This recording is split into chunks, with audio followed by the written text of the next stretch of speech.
وہ ہے رات کو وضو کر کے بستر پر جانا. سونے سے پہلے وضو کر لیں, وضو کر کے اذکار کر کے سوئیں تو کیا ہوگا؟ اللہ کے نبی صلی اللہ علیہ وسلم فرماتے ہیں من بات طاہرا بات فی شعارہ ملک. جو بندہ وضو کر کے سوتا ہے تو اس کے بستر میں ایک فرشتہ, اللہ کا نورانی فرشتہ بھی رات گزارتا ہے. وہ کیا کرتا ہے؟ اور جب یہ مسلمان پریشان ہو کے بھی اٹھ جائے نا, نیند ایسے ہی خراب ہوگی کسی وجہ سے, اٹھ گیا ہے تو وہ فرشتہ جو اس کے بستر میں تھا وہ دعا کرتا ہے اللہم مغفر لعبدک فلان فإنہ بات طاہرا. جب یہ اٹھا ہے, مچھر کاٹا اٹھ گیا, لائٹ چلی گئی اٹھ گیا, کوئی ڈرونا خواب آیا اٹھ گیا, کسی نے بیل دی اٹھ گیا, کسی وجہ سے بھی اٹھ گیا ہے, پریشان, نیند خراب ہو گئی اس کی, تو وہ فرشتہ دعا کرتا ہے کہ اللہ اپنے اس بندے کے گناہ معاف کر دے کیونکہ یہ وضو کر کے سویا تھا.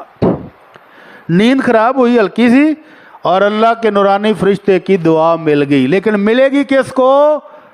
جو بندہ وضو کر کے اور سونے کے اذکار پڑھ کر سوئے گا.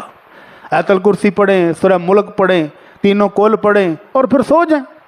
سبحان اللہ 33 دفعہ, 33 دفعہ الحمدللہ, 34 دفعہ اللہ اکبر پڑھیں اور یہ مختصر سے اذکار کر کے سو جائیں. سونا آپ کی نیند پوری کرنا ضرورت ہے, لیکن اگر وضو کر کے سوئیں گے تو اللہ کے نورانی فرشتوں کی دعا آپ کو مل جائے گی. کیا کہتا فرشتہ؟ اللہم اغفر لعبدک فلان فإنہ بات طاہرا. اللہ تیرا یہ بندہ وضو کر کے سویا تھا, اس کے گناہ معاف فرما دے.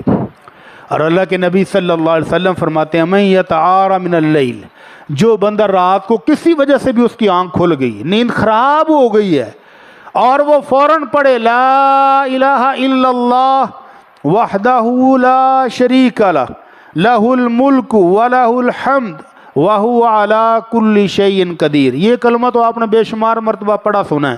اس کے بعد سبحان اللہ والحمد للہ ولا الہ الا اللہ واللہ اکبر ولا حول ولا قوت الا باللہ. یہ تسبیح یاد رہے گی.